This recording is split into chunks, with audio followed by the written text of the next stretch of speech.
Hey familia, how's it going? I'm back at it here, Daniel, with some Thursday thoughts. I hope you're having a great day so far.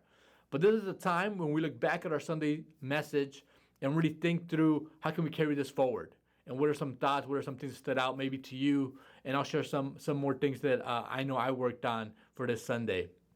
This past Sunday, we looked at what it meant to carry your cross. And when you think about that word, carry your cross, you might get different images in your mind, kind of like that, but that's not what we're talking about.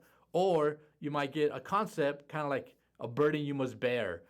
For example, I could say, my handsomeness is my burden to carry every day. That's my cross I got to bear.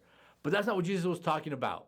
In Matthew 16, verse 24 through 25, we see what he said here. He said, "Whoever wants to be my disciple must deny themselves and take up their cross and follow me. For whoever wants to save their life will lose it, but whoever loses their life for me will find it." And we saw the context of this, how this is right after Jesus started teaching his disciples how he must suffer, how he must die, and how he must resurrect.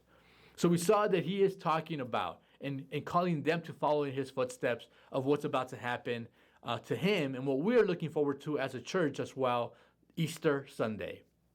But we saw that this idea to deny ourselves, to carry our cross, to follow in his footsteps, how it is hard. And I don't have to tell you that if that's the way you're living. You know how hard it is to continually every day have to carry your cross. You have to let go of your burdens. You have to let go of your desires, of your own plan.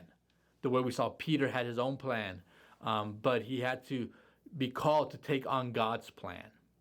And that's really what I want to encourage you with today.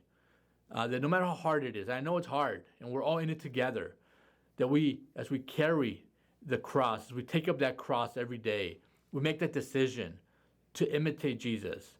And again, it isn't a cross of our sin, because Jesus carried that cross already, but it's a cross of our purpose. You know, in John 12, Jesus says that unless a kernel of wheat falls to the ground, it remains only a single seed.